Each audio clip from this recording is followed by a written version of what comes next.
Friends, welcome back to my channel PG nursing center. I am Priyamvada Gauri. इस channel पर आपको nursing से related सारी जानकारी मिलेगी। Don't forget like share subscribe. Friends, आज का हमारा टॉपिक है स्ट्रेस। फ्रेंड्स, ये साइकोलॉजी के अंदर आता है और जो साइकोलॉजी वो बिहेवियर साइंस का पार्ट होता है। ओके, जो सोशियोलॉजी एंड साइकोलॉजी दो सब पार्ट में डिवाइड होता है। तो आज हम स्ट्रेस के बारे में डिटेल में डिस्कस करेंगे कि स्ट्रेस क्या होता है, इसको अच्छे से समझेंगे, इसकी डेफिनेशन समझेंगे, इसके नेचर समझेंगे और हम ऐसी सिचुएशन को भी यहाँ पे डिस्कस करेंगे कौन कौन से ऐसी सिचुएशंस आती है जहाँ पे स्ट्रेस अराइज होता है। ठीक है, नॉर्मली तो सबको पता होता है, बट एज अ मतलब एजुकेशन पर्पज़ में देखेंगे कि हम एग्जाम में क्या लिख सकते हैं, कौन कौन से ऐसे इंडिकेशन होते हैं, कॉन्ट्रा इंडिकेशन होते हैं स्ट्रेस के। ओके, चलिए स्टार्ट करते हैं। बट एक मैं इंपॉर्टेंट बात बता दूं, जो स्ट्रेस होता है बेसिकली एग्जाम में जो पूछा जाता है, स्ट्रेस के डेफिनेशन, नेचर, टाइप्स पूछे जाते हैं। और अगर यहाँ से क्वेश्चन नहीं पुटअप होता है तो बोला जाता है कि डिफाइन स्ट्रेस साइकिल। वो बहुत ही ज़्यादा मतलब स्ट्रेस साइकिल बहुत ही ज़्यादा इंपॉर्टेंट टॉपिक है इसके अंदर। तो आप पूरा वीडियो को आराम से देखिएगा, स्किप मत करिएगा और मैं आगे स्ट्रेस साइकिल को समझाऊंगी तो उसको ध्यान से समझिएगा। अगर कोई प्रॉब्लम होती है तो आप कमेंट करें, मैं उसको दोबारा समझा दूँ, क्योंकि वो एक फिगर टाइप का होता है, पूरा एक साइकिल बना होता है स्ट्रेस साइकिल। वो एग्जाम में इंपॉर्टेंटली बहुत इंपॉर्टेंट होता है और पूछा ही जाता है। फ्रेंड्स, चलिए शुरू करते हैं। फर्स्ट हम पढ़ते हैं स्ट्रेस का इंट्रोडक्शन क्या होता है। Stress is a universal phenomena. जो यहाँ पे लिखा हुआ है यूनिवर्सल फिनोमिना, मतलब ऐसा है कि जो स्ट्रेस है वो यूनिवर्सल फिनोमिना है, मतलब सार्वभौमिक है। आप ऐसे कह सकते हैं कि आपके साथ भी स्ट्रेस होता है, मेरे साथ भी होता है और दुनिया में सभी को होता है। ऐसा नहीं है कि कुछ लोगों के पास होता है स्ट्रेस, मतलब कुछ लोगों को किसी सिचुएशन में स्ट्रेस हो सकता है, कुछ लोगों को नहीं होता है, ऐसा नहीं है। वो यूनिवर्सल फिनोमिना है, सबको होता है और सब उसको जानते हैं। Okay, stress is an unavoidable part of life, मतलब कि ये एक ऐसा पार्ट है हमारी लाइफ का जिसको अवॉइड नहीं किया जा सकता। सपोज इट अगर आज आपको कोई प्रॉब्लम हुई है, उससे आपको स्ट्रेस हो रहा है, तो क्या आप ऐसा कर सकते हैं कि नहीं मुझे स्ट्रेस नहीं हो रहा। आप अपनी थिंकिंग को पॉजिटिव कर सकते हैं, लेकिन ये स्ट्रेस हो जाता है, बता करके नहीं आता। जैसे कोई भी बीमारी होती है बता करके नहीं आती है, उसी तरीके स्ट्रेस भी बता करके नहीं आता। ये हमारी सोच पर डिपेंड करता है। अगर हम ज़्यादा सोचते हैं उसके बारे में, इतना पैनिक हो जाते हैं, तो स्ट्रेस अपने आप ही आ जाता है। ओके, फिर है because every organism faces challenges from its environment and from its own need. मतलब ये क्यों स्ट्रेस आता है, क्योंकि देखिए हमारी लाइफ एक चैलेंजफुल लाइफ है। ठीक है, हम हर दिन नई नई चीज़ों को फेस करते हैं, उनसे लड़ते हैं, उनसे आगे बढ़ते हैं। कभी कभी किन्हीं चीज़ों से हम लोगों को खुशी मिलती है। अगर कुछ चीज़ हम अचीव कर लेते तो हमको खुशी मिलती है। अगर कुछ चीज़ अचीव करने में हमको देर लग जाती है तो एज ए ह्यूमन बीइंग हमको लगता है नहीं, अगर मैंने सोच लिया तो मुझे तुरंत करना है। लेकिन कुछ चीज़ें होती है तुरंत नहीं होती, अपने समय पर होती है। ठीक है, उनका भी एक टाइम होता है। तो जब उनका टाइम होता है और जब हम चाहते हैं, उस बीच की जो डिस्टेंस होती है, दूरी होती है, उसमें हमको स्ट्रेस होने लगता है। कि सपोज दैट हम चाह रहे हैं कि कल मैं सपोज मैं छोटा सा एग्जांपल ले रही हूँ कि कल मैं टीवी खरीद लूँ, लेकिन हमारी फाइनेंशियली कंडीशन के अकॉर्डिंग हमारे पास इतने पैसे नहीं कि हम कल टीवी खरीद सकें। हमारी सैलरी 1 महीने के बाद आएगी, तो टीवी तो जो पॉसिबल जो फैक्ट है वो हम 1 महीने के बाद खरीदेंगे, लेकिन हम क्या चाह रहे हैं कि कल खरीद लें। तो कल से जो 1 महीने तक के बीच में गैप है, मतलब 30 दिनों का, उसमें तो हमको टेंशन ही रहेगी ना, मुझे टीवी खरीदनी है, मुझे टीवी खरीदनी है। तो वही स्ट्रेस है, मतलब कि जब हम चाहते हैं हमारी नीड को फुलफिल नहीं कर पाते तो वहीं पर जो स्ट्रेस है वो अराइज हो जाता है। नेक्स्ट लाइन है these challenges are problems it must solve if it is to survive and thrive. मतलब कि अगर हम इनको सॉल्व कर लेते तो हमको कोई प्रॉब्लम नहीं होती, हमारी जो बेसिक नीड है वो कंप्लीट हो जाती है। लेकिन अगर हम नहीं सॉल्व कर पाते हैं तो हमको स्ट्रेस हो जाता है। ठीक है, मेनली ये इंट्रोडक्शन में अब आप समझ चुके होंगे कि स्ट्रेस में है क्या, स्ट्रेस बेसिकली है क्या। ठीक है, अब हम इसके डेफिनेशन पढ़ते हैं। स्ट्रेस की 2 डेफिनेशन दी हुई है। फर्स्टली हम फर्स्ट डेफिनेशन पढ़ते हैं। Stress is any characteristics of the environment which threatens a person's demand perceived as difficult to meet or as insufficient to meet one's need. मतलब बेसिकली इस डेफिनेशन में ये कहा गया है कि ये जो स्ट्रेस है वो ऐसे कैरेक्टराइज्ड किया गया, मतलब उसके ये कैरेक्टर है कि अगर जो पर्सन होता है उसकी जो नीड होती है, अगर मतलब जब हमें ज़रूरत होगी, जब हम ट्रिगर होंगे, सपोज दैट हमें भूख लगी है तो हम अंदर से ट्रिगर हुए कि हमें खाना खाना है, और जब हम खाना के पास खाएंगे, जब हमारी अगर वो नीड पूरी होगी तो हमें स्ट्रेस नहीं होगी। लेकिन अगर वो नीड इनसफिशिएंट है, मतलब वो पूरी नहीं हो पा रही है, वहाँ पे जो है वो स्ट्रेस होती है, हमको डिफ़िकल्टी होती है और वहीं पर हमारा जो स्ट्रेस है वो राइज होता है। बेसिकली जो हम लोगों ने अभी इंट्रोडक्शन में पढ़ा है उसी को एक सिस्टमैटिक वर्ड के फॉर्म में डेफिनेशन में लिखा हुआ है। ठीक है, सेकंड डेफिनेशन है stress is a state produced by a change in the environment that is perceived as challenging, threatening or damaging to a person's dynamic balance or equilibrium. इसका मतलब ये है कि stress is a state produce, मतलब कि stress एक ऐसी stage है जहाँ से प्रोड्यूस होता है by a change in the environment, कि जब हमारा जो इन्वायरमेंट होता है वो चेंज होता है, मतलब कि जो हम चाहते हैं, अगर जो हम चाहते हैं वो पूरा नहीं हो पाता है, अगर उसमें कुछ बदलाव होता है तो स्ट्रेस जो है वो प्रोड्यूस होता है। और वो कौन कौन सी ऐसी मतलब हमारी इन्वायरमेंट हो सकते हैं, अगर चैलेंजिंग कुछ, अगर चैलेंजिंग है, अगर मतलब कि कोई प्रॉब्लम है वो हमको चैलेंज कर रही है, उसको हम फेस नहीं कर पा रहे हैं, वहाँ पे स्ट्रेस राइज होगा। कुछ थ्रेटनिंग है, मतलब कि कुछ डरावना या आप कुछ नहीं कर पा रहे हैं, ठीक है, हम उससे नहीं होता कि भयावह, मतलब हमको उससे भय लग रहा है, ठीक है। सपोज दैट आपके घर में चोर आ गया, अब आप उसको फेस नहीं कर पा रहे, ठीक है, तो वो एक लाइफ थ्रेटनिंग कंडीशन हो जाती है ना, हम उसको फेस नहीं कर पा रहे, ठीक है, तो वहाँ पर भी स्ट्रेस राइज होगा। और डैमेजिंग, अगर कुछ चीज़ डैमेज हो रहा है, मतलब आपकी लाइफ में कुछ डैमेज हो रहा है, आपके मतलब जो आप चाह रहे हैं वो नहीं हो पा रहा है, डैमेज से मतलब ये है कि आपकी कोई चीज़ फुलफिल नहीं हो पा रही है, तो वहाँ पे स्ट्रेस राइज होता है।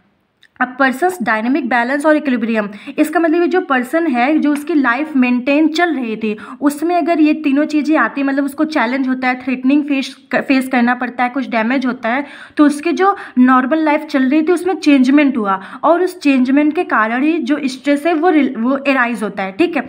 बेसिकली आप मतलब कि कॉन्सेप्ट समझिए कि कॉन्सेप्ट में कह क्या रहा है, स्ट्रेस कहाँ पर है। अगर आपसे कोई पूछता है कि स्ट्रेस क्या है, तो आप बोलिए स्ट्रेस एक ऐसी कंडीशन है जब हम अपनी लाइफ में कुछ नीड को फुलफिल नहीं कर पाते हैं, वहाँ पे स्ट्रेस अराइज होता है। जैसे सपोज दैट कोई चैलेंज है, उसको हम फेस नहीं कर पा रहे हैं, हमें किसी चीज़ से फियर है, फोबिया है, ठीक है, और हमें कोई चीज़ डैमेज कर रही है या कोई भी चीज़ हमारी प्रॉब्लम को क्रिएट कर रही है, बढ़ा रही है, तो वहाँ पे स्ट्रेस अराइज होता है, सिंपल वर्ड्स में, ठीक है। फ्रेंड्स, अब हम पढ़ते हैं नेचर ऑफ स्ट्रेस, मतलब कि स्ट्रेस की क्या नेचर है, उसकी क्या प्रकृति, हम कैसे पहचानेंगे कि ये स्ट्रेस हो रहा है, ठीक है। तो जो फर्स्ट नेचर है वो है डायनेमिक। डायनेमिक का मतलब है कि जो वो स्ट्रेस है वो चेंज होता रहता है, मतलब कि एज सपोज दैट अगर आज आपको स्ट्रेस हुआ तो सपोज दैट 10 मिनट के लिए हुआ, ठीक है, आज आपको जो स्ट्रेस हुआ किसी दूसरे प्रॉब्लम की वजह से हुआ तो 10 मिनट के लिए हुआ, लेकिन जो सपोज दैट कल आपको कोई फिर से दिक्कत हो गई तो जो उसमें स्ट्रेस होगा वो थोड़ी ज़्यादा देर के लिए हो सकता है, और प्रॉब्लम भी चेंज है। इसका मतलब ये है कि स्ट्रेस बदलता रहता है, मतलब स्ट्रेस होता है लेकिन वो सिचुएशन के अकॉर्डिंग बदलता रहता है, चेंज होता रहता है, ठीक है। तो डायनेमिक का मतलब होता है कि चेंजेबल, जो चेंज होता रहता है, ठीक है। ऐसे नहीं कि अगर आज स्ट्रेस हो गया तो आपको ज़िंदगी भर स्ट्रेस रहेगा, नहीं, आज हुआ है कल नहीं होगा, परसों फिर से कोई आपकी लाइफ में दिक्कत आ गई, क्योंकि दिक्कतें तो आती रहती है, तो फिर से स्ट्रेस हो जाएगा, ठीक है। तो फर्स्ट पॉइंट ये कहता है। सेकेंड है परसेप्शन।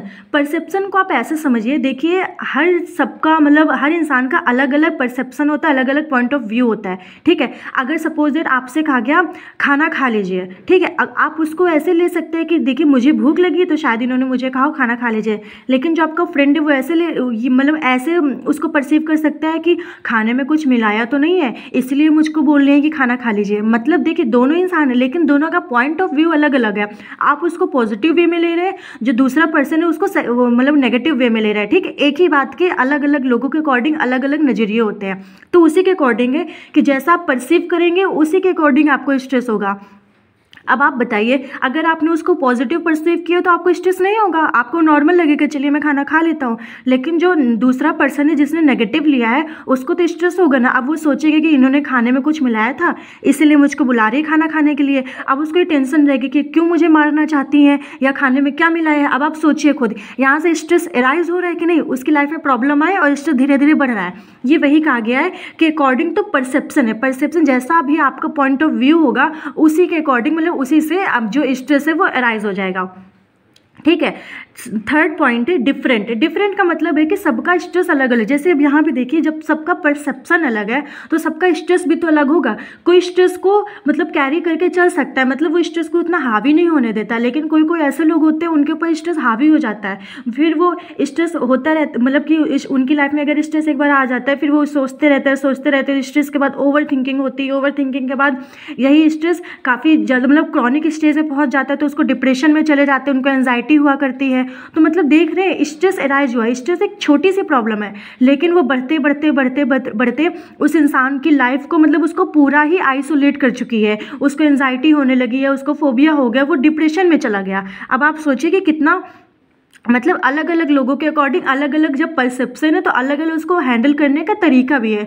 कोई स्ट्रेस को ईजिली हैंडल कर लेते हैं, ठीक है, कोई उसको हैंडल ही नहीं कर पाते हैं, वो उसी में सदमे में चले जाते हैं, डिप्रेशन में चले जाते हैं। तो यही कहा गया है, डिफरेंट है। नेक्स्ट है सिचुएशनल। सिचुएशनल का मतलब है कि सिचुएशन के अकॉर्डिंग होता है। अगर अब आप नॉर्मल चल रहे हैं, आज आपका दिन अच्छा है तो कोई प्रॉब्लम नहीं, लेकिन कल ऐसे सपोज दैट कल आप ऑफिस गए, ऑफिस में या स्कूल गए, सपोज दैट स्कूल में कुछ ऐसा टीचर ने आपको खड़ा कर दिया, आपसे क्वेश्चन पूछा, आप क्वेश्चन नहीं बता पाए, आपको पनिशमेंट मिल गई, क्लास से बाहर कर दिया, तो वहाँ पे तो मतलब सिचुएशन के फिर आपको स्ट्रेस होगा ना कि मेरा काम नहीं पूरा है, या मैंने नहीं बता पाया, आंसर नहीं दिया तो मुझे क्लास से बाहर कर दिया। आपको वहाँ पे शर्मिंदगी महसूस होगी, स्ट्रेस होगा, ठीक है। तो मतलब सिचुएशनल है, सिचुएशन के अकॉर्डिंग स्ट्रेस होता है। फिर नेक्स्ट है यूनिवर्सल। जैसे मैंने इंट्रोडक्शन में ही बता दिया था कि ये यूनिवर्सल फिनोमिना है, मतलब कि यूनिवर्सली एक्सेप्टेड कह सकते हैं कि सबको होता है। ऐसा नहीं कि आप डिफरेंट पर्सनैलिटी हैं, केवल आप ही को स्ट्रेस होता है, किसी और को नहीं होता, ऐसा नहीं है। सबकी लाइफ में स्ट्रेस आता है, बस हैंडल करने का तरीका बदल जाता है।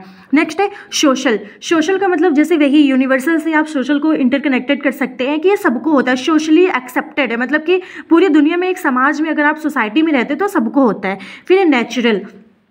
नेचुरल का मतलब ये है कि एक प्राकृतिक है। प्राकृतिक मतलब ऐसे समझ सकते हैं कि स्ट्रेस ऐसा नहीं कि सपोज दैट मैंने मतलब कोई क्रीम या पाउडर नहीं है कि मैंने उसको लगा लिया तो मुझे मतलब वहाँ पे स्ट्रेस एराइज हो जाती है, या स्ट्रेस की कोई दवा आती है, या स्ट्रेस का कोई पाउडर आता है, ऐसा नहीं। स्ट्रेस हमारी बॉडी के अंदर ही होता है, हमारे माइंड की एक सिचुएशन है, हमारी जो मतलब साइकेट्रिक की प्रॉब्लम होती है वो स्ट्रेस है, तो वो हर इंसान को होता है, प्राकृतिक है, वो कोई नेचुरली या कॉस्मेटिक या सिंथेटिक नहीं है, वो नेचुरली है।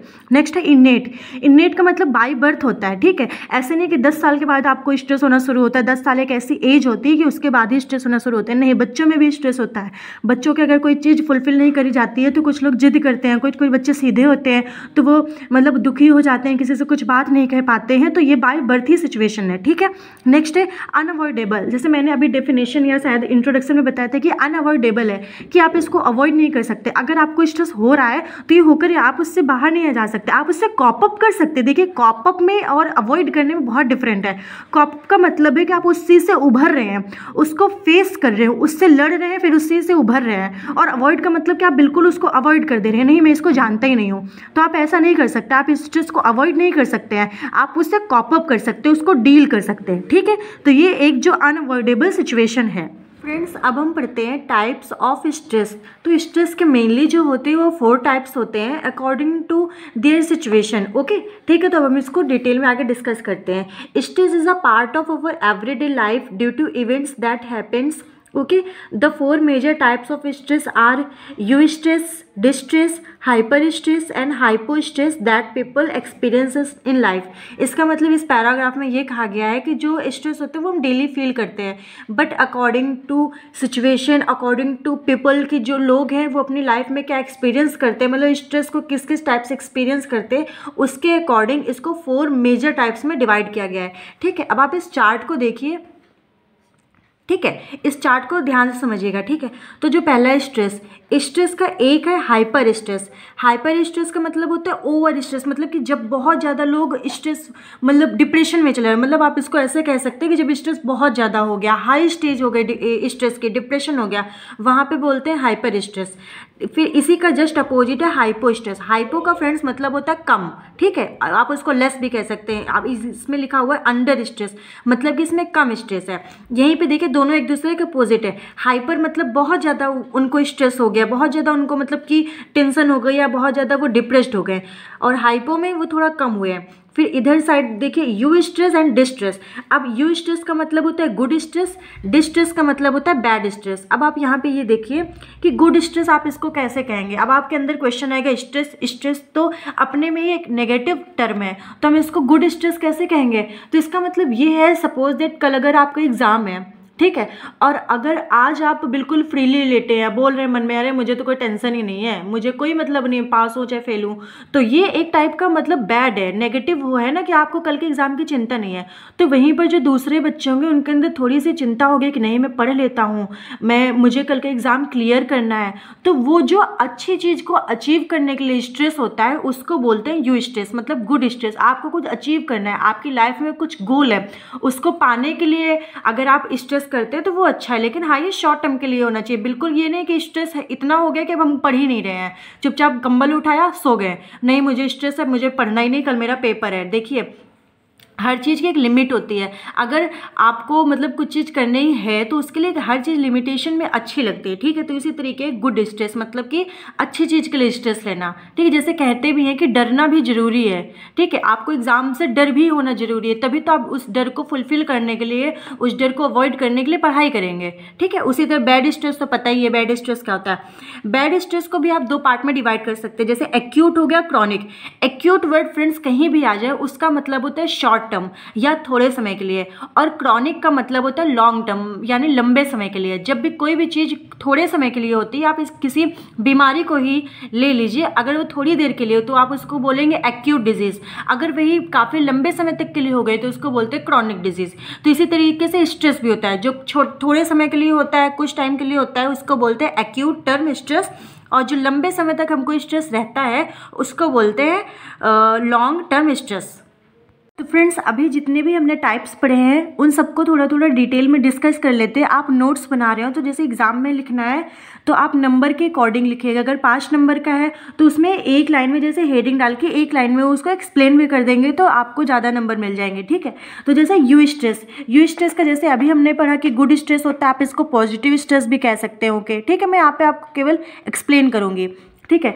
डिस्ट्रेस का मतलब होता है कोई नेगेटिव टर्म, बैड स्ट्रेस हो गया, ठीक है। तो वहाँ पर जब बैड स्ट्रेस का मतलब ऐसे कि जब वो हमारी हेल्थ पे गलत इम्पैक्ट डाल रही हो, जैसे अभी मैंने आपको स्टार्टिंग में बताया था कि जो स्ट्रेस होता है वो वही आगे चल के डिप्रेशन बनता है, ओवर थिंकिंग हम करते हैं, एंजाइटी होती है। तो अब ये देखिए धीरे धीरे डिजीज़ कंडीशन बनती जा रही है, इंसान को धीरे धीरे बीमारियाँ लग रही हैं, तो वो क्या है, वो डिसस्ट्रेस है, ठीक है, मतलब डिसस्ट्रेस है। फिर है क्रॉनिक स्ट्रेस। क्रॉनिक मतलब कि जो लंबे समय तक स्ट्रेस हमको रहता है वो क्रॉनिक स्ट्रेस हो गया।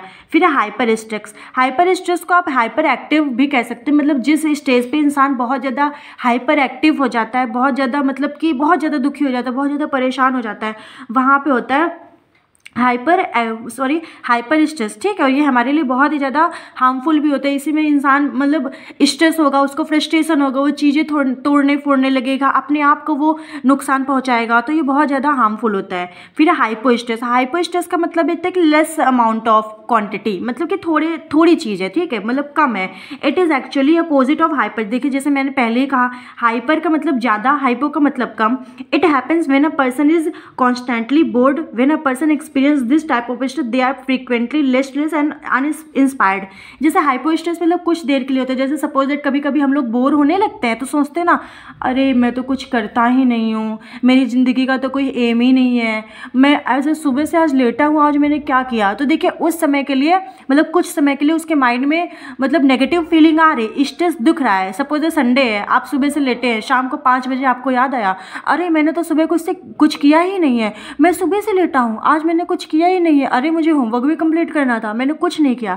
तो मतलब ये जो कुछ समय के लिए आते हैं वो हमारे हाइपो स्ट्रेस के अंदर आता है, ठीक है। नेक्स्ट होता है एक्यूट स्ट्रेस। एक्यूट जो है वो जो क्रॉनिक स्ट्रेस है उसका अपोजिट होता है, मतलब शॉर्ट टर्म के लिए, थोड़े समय के लिए जो होता है उसको एक्यूट स्ट्रेस कहते हैं। अब हम पढ़ते हैं सोर्सेज ऑफ स्ट्रेस, मतलब कि स्ट्रेस कहाँ कहाँ से अराइज हो सकता है, ठीक है।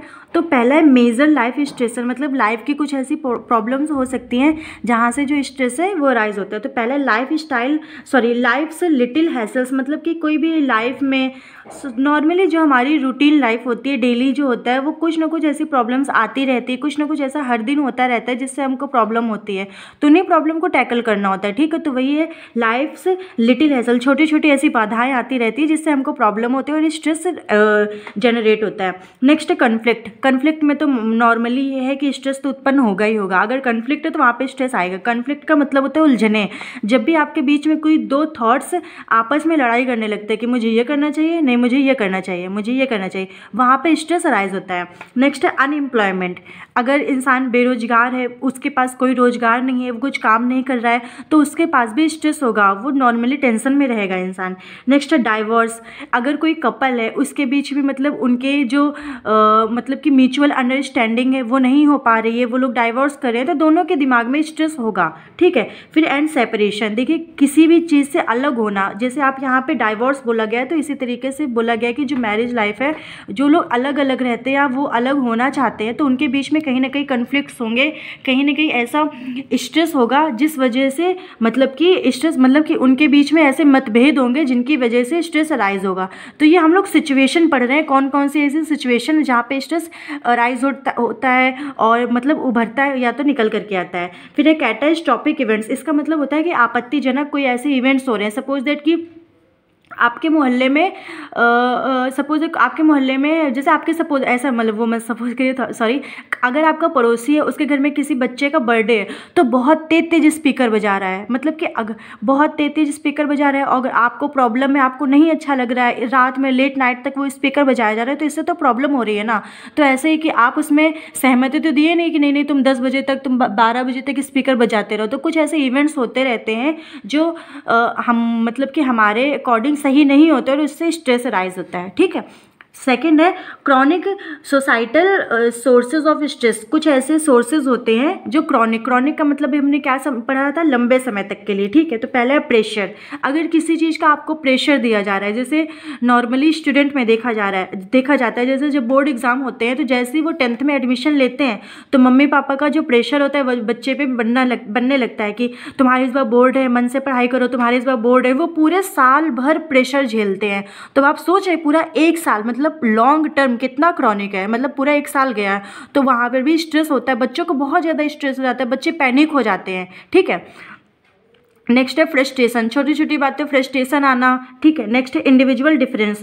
इंडिविजुअल डिफरेंस का मतलब है कि अगर दो लोग हैं उनके बीच में आपसी मतलब कि सहमति नहीं बन पा रही है, उसकी अपने अलग थॉट्स है, मेरी अपने अलग थॉट्स है। अगर सपोज दैट हम फ्रेंड्स हैं लेकिन हम दोनों के थॉट्स अलग है तो हम लोगों की बातें ही नहीं होंगी, हम लोगों के थॉट्स मैच ही नहीं होंगे, हमेशा मिसकंसेप्शन बना ही रहेगा, तो वहाँ पर भी स्ट्रेस अराइज होता है। अब हम सबसे इंपॉर्टेंट टॉपिक पढ़ते हैं, स्ट्रेस साइकिल, जो इस चैप्टर का बहुत ही ज़्यादा इंपॉर्टेंट टॉपिक है और एग्ज़ाम में मेनली पूछा जाता है। ठीक है, तो स्ट्रेस साइकिल, इसमें पूरा एक साइकिल होता है कि कैसे जो हम अपना सेल्फ कंट्रोल है वो लॉस करते हैं, उसके बाद फिर कैसे उसको कॉप अप करते हैं। ठीक है, तो इसको आप ध्यान से समझिएगा, अगर कहीं पे कुछ डाउट रह जाता है।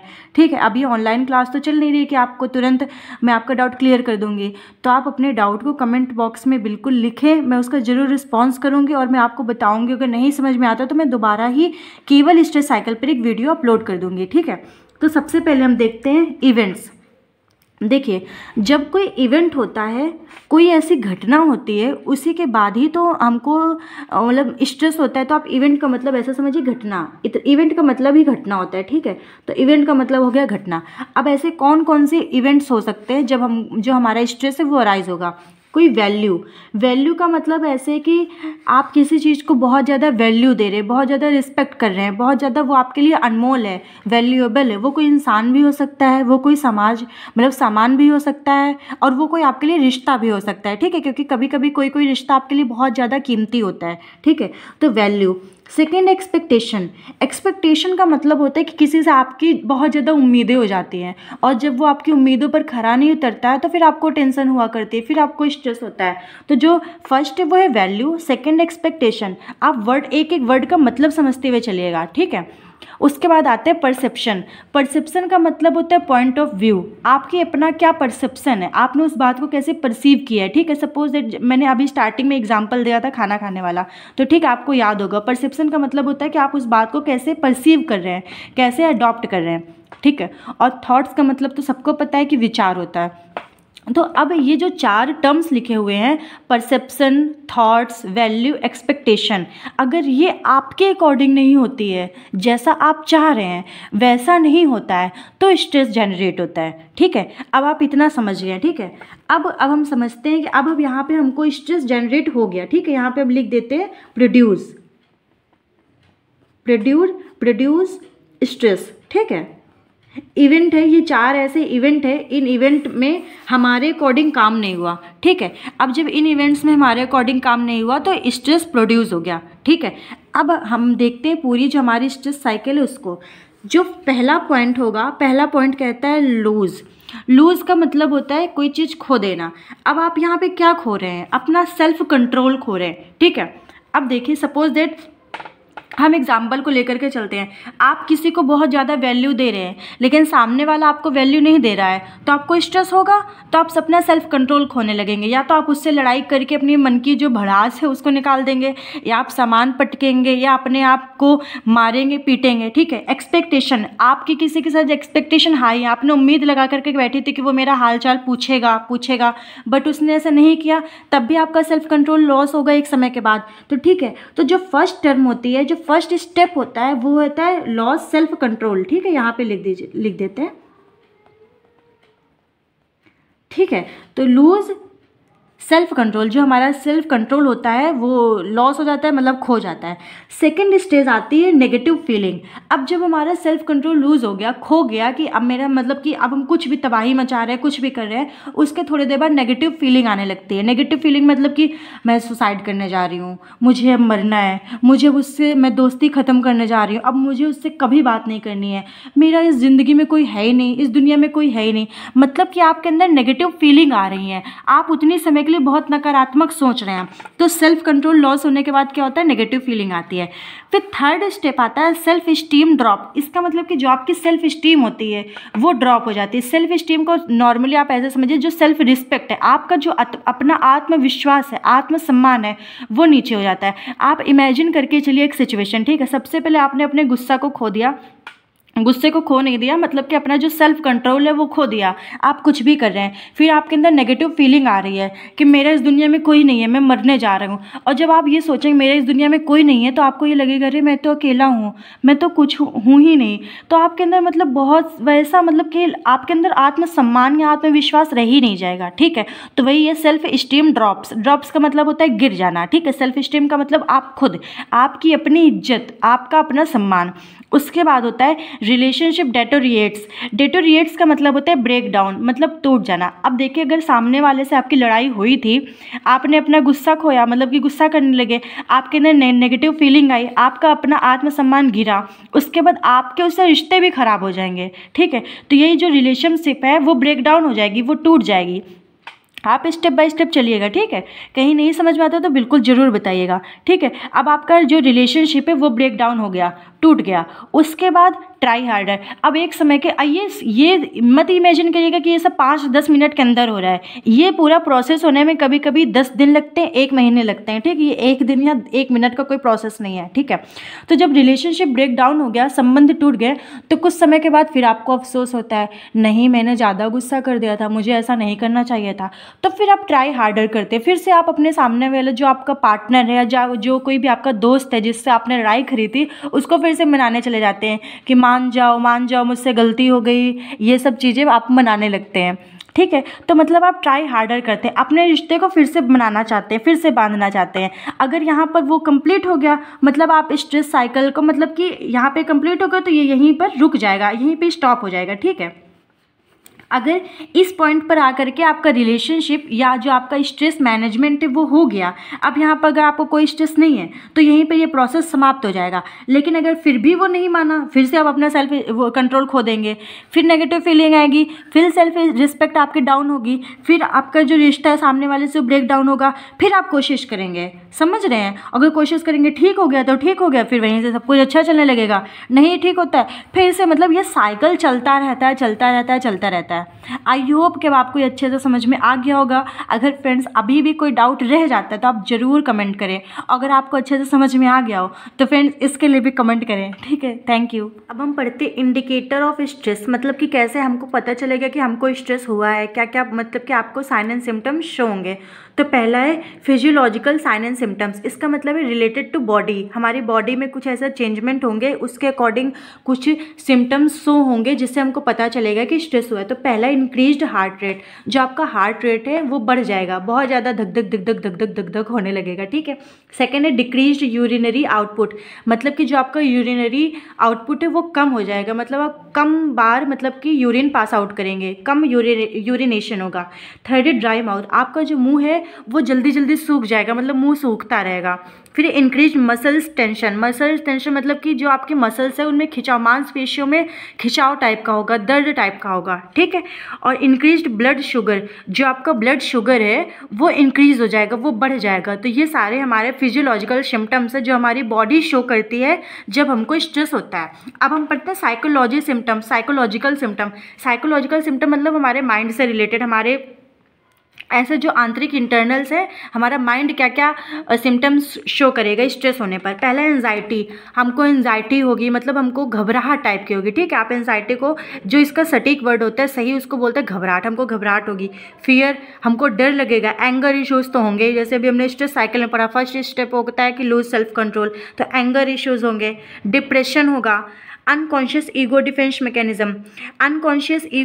मैकेनिज्म फ्रेंड्स, मैंने लास्ट वीडियो में जब ह्यूमन बिहेवियर पढ़ाया है उस पार्ट में इड, ईगो, सुपर ईगो, ये सिगमंड फ्रॉइड के अकॉर्डिंग थ्योरी दी गई हैं जिनको बोलते हैं साइको एनालिटिकल थ्योरी।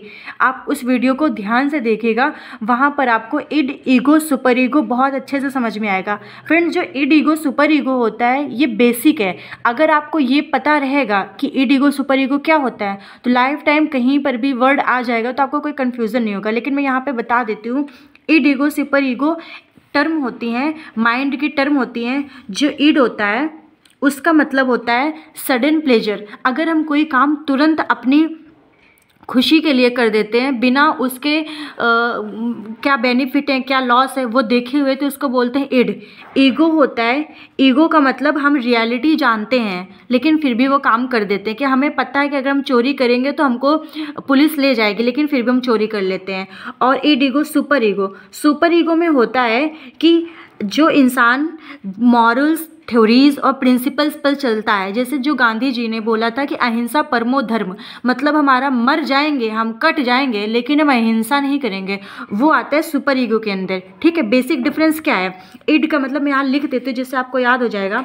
इड का मतलब होता है सडन प्लेजर, मतलब एक पल की खुशी के लिए जो आप काम करते हैं। सुपर ईगो मतलब वेकअप टू रियलिटी, मतलब कि आपको वास्तविकता पता है। और सुपर ईगो का मतलब है मॉरल या मॉरलिटी भी आप कह सकते हैं, ठीक है। तो ये है, तो यहाँ पे अनकॉन्शियस ईगो डिफेंस मैकेनिज्म, जो आपका जो रियलिटी है, यहाँ पे देख रहे हैं रियलिटी, तो आप अनकॉन्शियस मतलब वो सब डिसबैलेंस हो जाएगा, आपको पता ही नहीं रहेगा रियलिटी क्या है, वास्तविकता क्या है, ये सब आपका अच्छे से काम नहीं करेगा। और डिफेंस मैकेनिज्म का होता है कि जो हमारा माइंड है वो कौन कौन सी ऐसे तकनीकें लगाता है, ऐसे ट्रिक्स लगाता है जिससे खुद को डिफेंड करता है, ठीक है। तो यहाँ पर unconscious ego defence mechanism. Next है डिनाइल, इग्नोरिंग द ट्रुथ। जैसे अभी मैंने ये लाइन समझाई, सेम उसी को दूसरी भाषा में कहा गया डिनाइल, मतलब आप किसी भी चीज़ को एक्सेप्ट नहीं कर देंगे, तुरंत नकार देंगे, अरे मैंने ये तो किया ही नहीं। सपोज अगर आपने कोई भी सामान तोड़ दिया लेकिन आप एक्सेप्ट ही नहीं करेंगे, अरे नहीं मैंने ये नहीं किया, इग्नोर करेंगे। कोई भी अगल बगल बैठा है, कोई भी आसपास है, मम्मी बार बार आपको बुला रहे हैं लेकिन आप उनको इग्नोर कर रहे हैं। स्ट्रेस में इंसान ऐसे ही करता है, वो अकेले बैठा रहता है, अकेले सोचता रहता है, अकेले ही वो फाइट करने की कोशिश करता है, वो लोगों सबको मना करता है कि मेरे पास मत आओ, इग्नोर करता है, कोई उनके बगल में आ करके जा रहा है उसको कोई मतलब नहीं। द ट्रूथ मतलब कि वो सच्चाई को इग्नोर करता है, ठीक है। डिनाइल, इग्नोरिंग द ट्रूथ, वो सच्चाई को ही नहीं अपना पाते हैं। नेक्स्ट है रेशनलाइजेशन का मतलब है कि उसके पीछे का क्या कारण है, उसके पीछे वो मतलब जानते नहीं है लेकिन मतलब उलझने क्रिएट होते हैं। जब आप कभी भी उलझन में होते हैं, जब आपके अंदर स्ट्रेस होता है, आपको कुछ मतलब नहीं पता होता कि इसके पीछे क्या कारण है क्या नहीं कारण है। आप कभी कभी फिजूल के भी लॉजिक लगाते रहते ओवर थिंकिंग करते रहते हैं। तो ये जितने भी सारे सिम्टम्स होंगे ये इससे पता चलेगा कि हमको स्ट्रेस हुआ है। ये हमारे साइकोलॉजिकल सिम्टम्स हैं। नेक्स्ट है कॉग्निटिव साइंस एंड सिम्टम्स, मतलब कि हमारा माइंड क्या करेगा। प्रॉब्लम सॉल्विंग मतलब प्रॉब्लम सॉल्विंग, जल्दी जल्दी प्रॉब्लम्स को सॉल्व नहीं कर पाएगा। यहाँ पे प्रॉब्लम सॉल्विंग अनेबिलिटी होगा, मतलब कि इनेबल हो जाएगा, ठीक है। कोई भी प्रॉब्लम को सॉल्व नहीं कर पाएगा। सेल्फ कंट्रोल को खो देगा। सप्रेशन का मतलब होता है दबाना। कोई भी चीज़ अपने माइंड में अगर कोई पॉजिटिव थॉट्स भी आ रहा है तो वो उसको सप्रेस कर देगा, क्योंकि उसके दिमाग में इस समय इतनी ज़्यादा नेगेटिविटी भरी है कि पॉजिटिव चीज़ भी आएगी तो वो उसको सप्रेस कर देगा। Fantasy and dre dreaming. Fantasy का मतलब होता है कि अपने सपनों में खो जाना, तो वो अपने सपनों में अपनी ही दुनिया में खो जाएगा, ठीक है। एंड डे ड्रीमिंग, दिन में ही वो सपने देखने लगेगा, अरे अगर ये ऐसे से ऐसा होता, ऐसे से ऐसा होता तो क्या होता, मतलब वो अपने सपनों में खो जाएगा, अकेले रहना पसंद करेगा और अपने सपनों में खो जाएगा। फिर है स्ट्रक्चरिंग। स्ट्रक्चरिंग का मतलब कि कुछ भी ऐसे बनाने लगेगा, इमेजिनेशन, या स्ट्रक्चरिंग को आप इमेजिनेशन भी कह सकते हैं, यहाँ पे इसका ही पॉइंट कह सकते हैं फैंटेसी का भी, मतलब कुछ भी वो ऐसी चीज़ें बनाने लगेगा जो है ही नहीं, या जो एग्जिस्ट ही नहीं करते हैं, या जिनका कोई मतलब नहीं है, फिजूल की चीज़ें वो जेनरेट करने लगेगा, उनको एक प्रॉपर शेप देने लगेगा जो है ही नहीं, वो जो वास्तविकता से उनका कुछ लेना देना ही नहीं है। तो दीज आर द सिम्टम्स और we can say indicators of the stress. Friends, अभी हमने पढ़ा कि स्ट्रेस के क्या टाइप्स होते हैं, क्या इंडिकेटर्स होते हैं। अब हम पढ़ते हैं स्ट्रेस से कैसे उभरते हैं, उससे कॉप अप कैसे करते हैं, ठीक है।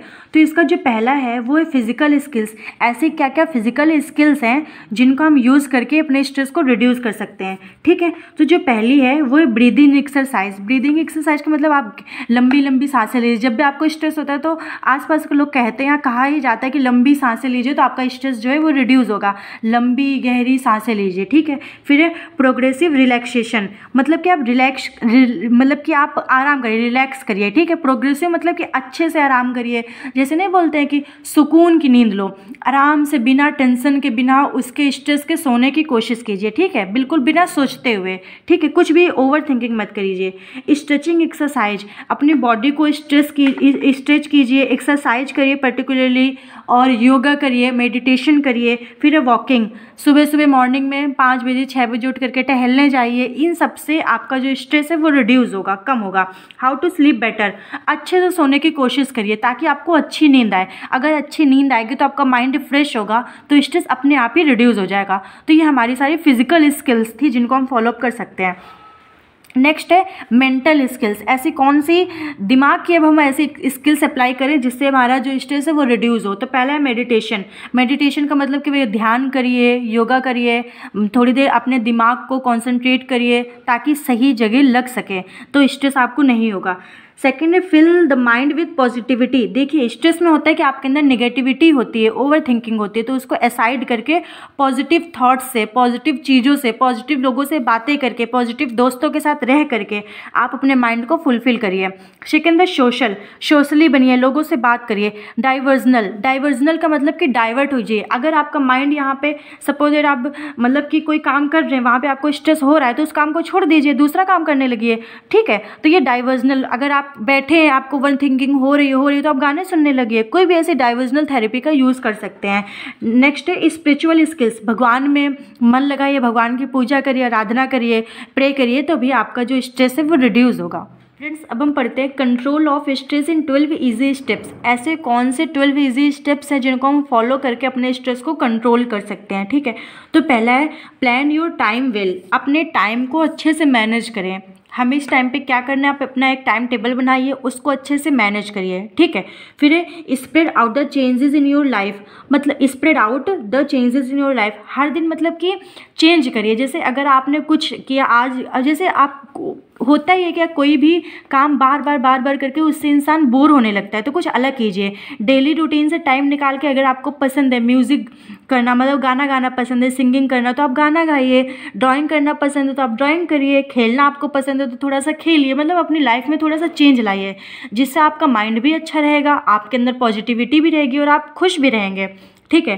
फिर be realistic about what you can do. अपने बारे में रियल रहिए, आपको पता होना चाहिए कि मैं ये काम कर सकता हूँ। देखिए यहाँ पे मैं थोड़ा सा पॉज लेके एक बात समझा दूँ। स्ट्रेस वहीं पर जनरेट होता है जहाँ पर आपकी जो चीज़ है, जो नीड है, वो फुलफ़िल नहीं हो पाती है। तो आपको पता होना चाहिए कि मैं क्या कर सकता हूँ, ठीक है। तो अगर आप वो काम कर सकते हैं तो आप उसको ईजिली कर लेंगे, तो आपको कोई प्रॉब्लम ही नहीं होगी, ठीक है।